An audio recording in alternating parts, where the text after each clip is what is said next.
All right, let's dive in. Today we're tackling a topic that's been generating a lot of questions and debate, Zelenskyy in Ukraine. And look, it's a story that's easy to get swept up in the emotion of, but we're going deeper than the surface with this one, pulling in a really diverse range of YouTube sources. We've got news reports, we've got expert analyses, and even Sadhguru's perspective. Because you deserve to see this from all angles, right? Absolutely. It's so important to get a comprehensive view, especially with something as complex and multifaceted as this conflict. I mean, think about it. We're not just looking at the what of the situation. We're digging into the why. Why did Zelenskyy, a comedian, become a wartime leader? Is the aid from the West actually helping the Ukrainian people, or is corruption, siphoning it off? And is this really a clear-cut good versus evil fight, or are there shades of gray that we're not seeing in the mainstream media? It's fascinating, isn't it? The layers to this story. I mean, just take Zelenskyy, for example. He was incredibly wealthy before entering politics, like seriously wealthy. We're talking a 15-room villa in Tuscany, millions in the bank, offshore holdings, the whole 9 yards.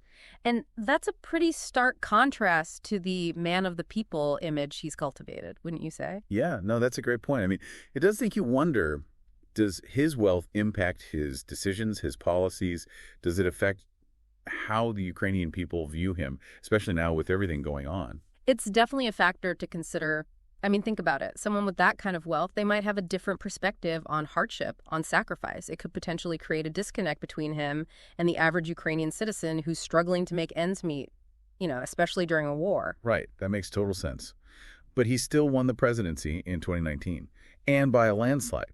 So clearly the people wanted something different, a change. What were they responding to, do you think? Well, Zelenskyy, even though he's a native Russian speaker, he positioned himself as the alternative to the old guard, the political elite. He tapped into this deep well of frustration, with corruption, with the ongoing conflict in Donbass. He promised a fresh start, a break from the past, and people really responded to that. Okay, so he came in promising change, but did he actually deliver on those promises? Yeah. Because some of the sources we looked at paint a bit of a different picture, once he was in office. They talk about him appointing friends and colleagues, a lot of them with zero political experience, to key government positions, just like in his show, Servant of the People, which is kind of ironic, don't you think? Yeah, it's interesting, right? It makes you wonder about his true intentions. Was he genuinely committed to transforming the system, or was he just, I don't know, maybe playing a role using populism to gain power? And then there's the whole Pandora Papers thing, right? Oh, right. The Pandora Papers, those were huge. What were those about again? Remind me. Okay, so essentially the Pandora Papers, they exposed this massive network of offshore accounts linked to, powerful individuals all over the world. And guess what? Zelensky's name popped up. Oh, wow. Yeah, it revealed that he had holdings in these companies registered in tax havens, which, directly contradicts his whole anti-corruption platform. So wait a minute. He was campaigning against corruption while potentially benefiting from it himself. That seems, a little hypocritical, to say the least. How did the Ukrainian people react to that? There was a lot of outrage, a sense of betrayal for sure. But it also seemed to confirm this growing suspicion that Zelenskyy, despite his promises, wasn't all that different from the leaders he'd replaced. Like meet the new boss, same as the old boss kind of a thing. Yeah, sort of. And then on top of that, there were these allegations of authoritarian tendencies. Oh, yeah. What was that about? Fill me in. Well, there were reports of Zelenskyy's administration putting pressure on media outlets, even banning some TV stations that were critical of his government. And he was also accused of dismissing officials who weren't totally aligned with his agenda, replacing them with loyalists. So was he just consolidating power like the previous Ukrainian leaders, but just, under the guise of reform? It's definitely a question worth considering. I mean, it's possible he genuinely believed he was acting in the best interests of Ukraine, that these measures were necessary. But it's also possible that power, as it often does, started to have its effect. Yeah, power can be a tricky thing, that's for sure. Then boom, everything changes. February 2022, the full-scale Russian invasion. Zelenskyy steps up, becomes a wartime leader, delivers that iconic line, "I need ammo, not a riot." And suddenly he's on the world stage, rallying support, becoming this, symbol of defiance. His wartime leadership has been undeniably effective. He's masterful with the media, appealing directly to global audiences, shaping the narrative of the war. Right, he's a master communicator, no doubt. Yeah. But some sources suggest that he might have downplayed warnings about the invasion before it happened. Like, There are reports that he initially accused the West of fear-mongering and then predicted a specific invasion date that turned out to be wrong. So was this a strategic move, or was he genuinely caught off guard? That's hard to say for sure. It's possible he underestimated the scale and the immediacy of the threat, you know? But some argue that his pre-war actions, but particularly when it comes to military preparedness and the potential for corruption within the Ministry of Defense, could have contributed to a sense of complacency. That's a sobering thought. So we have this complex leader navigating a war that many didn't see coming. And then there's this massive influx of Western aid. We're talking over $100 billion from the U.S., 51 billion euros from Europe. It's a staggering amount of money. It really is. And it raises a crucial question. Is this aid being used effectively, or is corruption siphoning it away? Right. That's the million-dollar question. What did the sources we looked at have to say about that? Well, there's a lot to unpack there. For instance, there was that scandal involving the purchase of military provisions, things like food and supplies at inflated prices. And that led to a bunch of high-profile resignations. So there are indications of potential corruption within the military itself. It seems that way. And it's not just isolated incidents either. Elon Musk, he publicly criticized Ukraine's handling of the funds. And then there are reports of officials using wartime resources for personal gain, like buying luxury properties in Europe. Wow. So it's starting to sound like this corruption, it's potentially systemic, reaching different levels of government. And the implications of that are huge. Absolutely. This kind of widespread corruption, it erodes trust both within Ukraine and among its Western allies. And it could even jeopardize future aid, which Ukraine desperately needs, not just for the war effort, but also for rebuilding once the conflict is over. It puts Zelenskyy in a really tough spot. He needs to maintain that Western support while addressing this internal rot that's threatening his legitimacy. It's like he's walking a tightrope. He is. And the stakes couldn't be higher. It's easy to get caught up in the political drama, but, we can't forget about the people at the heart of this conflict. Let's shift gears for a minute and talk about those on the front lines, the soldiers, and those trying to avoid ending up there. It's so crucial to remember that behind all the political maneuvering and global power plays, there are real people whose lives are being completely upended by this war. What we've gathered from our sources is that the Ukrainian soldiers are facing immense strain. They've been fighting for over a year, enduring unimaginable hardships. Many are wounded, exhausted, and tragically, many have lost their lives. There are even accounts from captured soldiers detailing horrific experiences, including the production and use of chemical weapons. It's a stark reminder of the brutality of war, the human cost. And then there's the issue of draft dodging. We see reports of men going to extreme lengths to avoid conscription, bribing officials for medical exemptions, illegally crossing borders. It's a really complex ethical question, Is it a privilege to defend one's country, or is it counterproductive to force unwilling participants into war?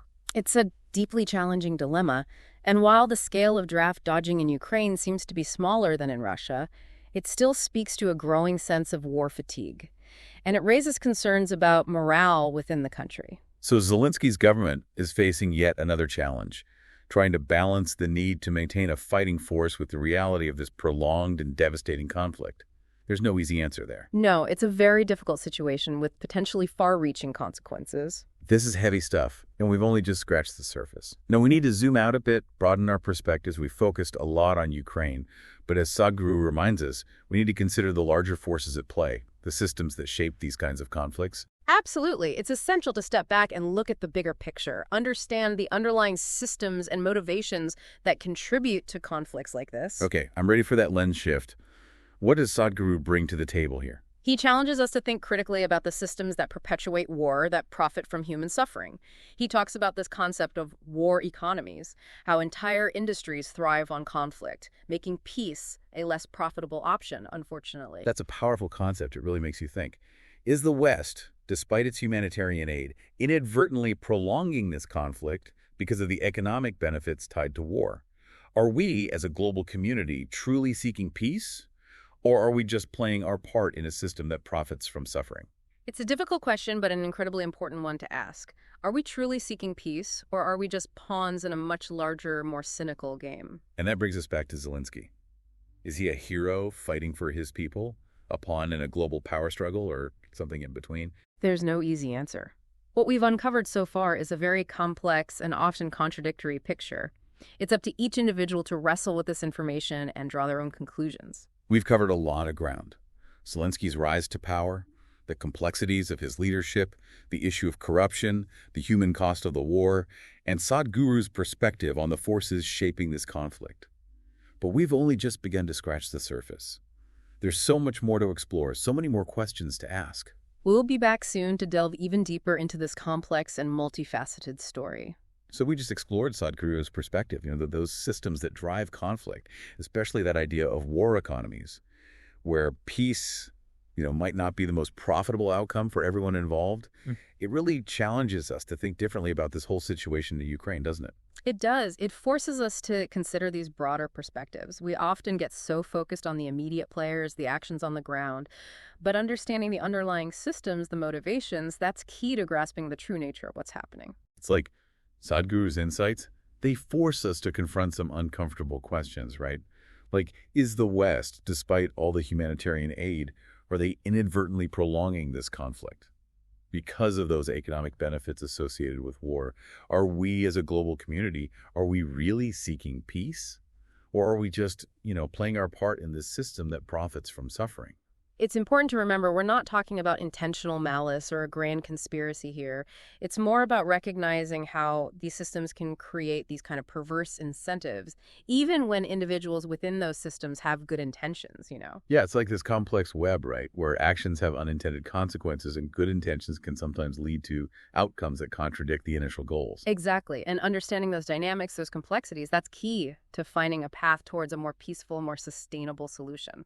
Okay, so let's bring this back to Zelenskyy in Ukraine. We've seen that he's a complex leader navigating a really challenging situation. There's evidence of potential corruption within his government and questions about how effective the Western aid is in actually reaching the people who need it most. And on top of that, we see the immense human cost of this war, that growing sense of war fatigue within Ukraine. Where do we go from here? Well, one of the most concerning things for me is that potential disconnect between the dominant narrative surrounding the war and the reality on the ground. You mean that good versus evil narrative, with Zelenskyy as the heroic defender of democracy against Putin's aggression? Exactly. While there's definitely truth to that narrative, our deep dive has revealed a much more nuanced and frankly troubling reality. If the information from our sources is accurate, if corruption is as rampant as it seems, then the situation in Ukraine is far more precarious than many people realize.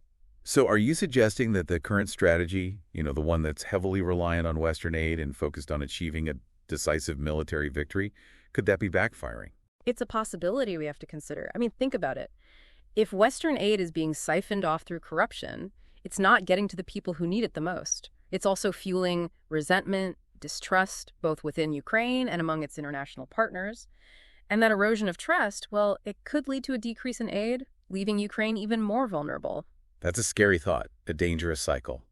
And if Zelensky's government is already struggling with its legitimacy, with those allegations of corruption and authoritarian tendencies, this could further destabilize the country, right? Creating a power vacuum that could be exploited by various factions, both internal and external. Exactly. Instead of a clear path towards victory, we could be looking at a scenario where this conflict drags on indefinitely, fueled by corruption, by resentment, and the self-interest of those who profit from war. This is all starting to feel a bit overwhelming. If the situation is really as precarious as our sources suggest, and if that dominant narrative is obscuring these complexities, what are the implications for Ukraine's future? And for global stability as a whole? That's the question we need to grapple with. The implications are potentially huge, and they go far beyond the borders of Ukraine. Okay, this is getting intense. I feel like we're right on the edge of uncovering something really important here, something that could shift our entire understanding of this conflict. You're right. And to fully grasp those implications, we need to dig deeper, challenge those prevailing narratives, and empower ourselves with the knowledge to make informed decisions about the future. All right, deep divers, buckle up. This is where things get really interesting. So we've been exploring all these complexities surrounding Zelenskyy and Ukraine. And, it's easy to get caught up in that whole good versus evil narrative, right? The one that dominates the headlines. But as we've seen, there's so much more to this story than meets the eye. Yeah, it's really crucial to look beyond those oversimplified narratives and consider, what happens if the situation in Ukraine is far more fragile than we're being led to believe. That's what I keep coming back to. If the information from our sources is accurate, If this corruption is truly undermining Ukraine's war effort, eroding trust in its government, I mean, what happens if the current strategy, the one that's so reliant on Western aid, that's pushing for a decisive military victory, what if it's not working? What then? Well, for starters, if the aid isn't reaching the people who need it the most because of corruption, it's not only failing to alleviate the suffering of the Ukrainian people, but it's also fueling resentment among Western taxpayers who are ultimately footing the bill, right? It's like pouring water into a leaky bucket. Yeah. You might have good intentions, but you're not actually solving the problem. Exactly. And as we talked about, that erosion of trust, it can have serious consequences. It could lead to a decrease in aid, leaving Ukraine even more vulnerable. And if Zelensky's government is already struggling with these allegations of corruption and authoritarianism, this could really destabilize the country, couldn't it? Absolutely. It's a valid concern. A decrease in aid, combined with that internal instability, it creates a power vacuum that all sorts of factions, both within Ukraine and outside its borders, could try to exploit. So instead of a clear path to victory, we're looking at a scenario where the conflict just drags on, fueled by corruption, resentment, and the self-interest of those who actually profit from war. That's a scary thought. It is, and as that conflict drags on, the risk of escalation, it just keeps increasing. We've already seen reports of chemical weapons being used, and with tensions this high, the possibility of a wider regional conflict, even a direct military confrontation between NATO and Russia, it's a terrifying prospect. It is. It's really sobering. It makes you realize that the stakes in this whole conflict, they go way beyond Ukraine's borders. The potential consequences for global stability are just immense. They are, and that's why it's so critical to be having these conversations, to acknowledge the complexities, to challenge those narratives that try to oversimplify this very dangerous situation. I think a lot of people feel overwhelmed by this whole thing, like this conflict. It's easy to feel powerless, like there's nothing we can do to make a difference. Yeah. What would you say to someone who's listening to this and feeling that sense of helplessness? I get it. That feeling is understandable. But remember, awareness is the first step towards change. By engaging with these issues, by questioning the narratives that we're given, by demanding transparency and accountability from our leaders, we can actually start to shift the conversation. So it's about pushing for a more nuanced understanding of the conflict, one that acknowledges the challenges and the potential pitfalls of the current approach. Exactly. We need to be advocating for a strategy that prioritizes peace, that prioritizes diplomacy and the well-being of the Ukrainian people, not one that just perpetuates this cycle of violence and profiteering. This whole deep dive has been a real eye-opener for me, and I'm sure for our listeners as well. We started out wanting to understand Zelenskyy in Ukraine, but we've ended up grappling with these huge questions about global power dynamics, the dangers of unchecked corruption, and the urgent need for a new approach to peace and conflict resolution. It's been quite a journey, hasn't it? And while we uncovered some, disturbing truths along the way, I do believe that knowledge is power. By understanding the complexities, by questioning those narratives, we actually empower ourselves to make more informed decisions and to demand better from our leaders. So to our listeners, we leave you with this. Stay informed, question the narratives you encounter, and engage in thoughtful conversations, even if they're difficult ones. As we wrap up this deep dive, we ask you to reflect. Where do you stand on the issue of continued Western aid to Ukraine? Considering everything we've discussed, what do you believe is the best path forward, both for the Ukrainian people and for the future of global stability? Thank you for joining us on this exploration. Keep asking those tough questions and keep searching for the truth.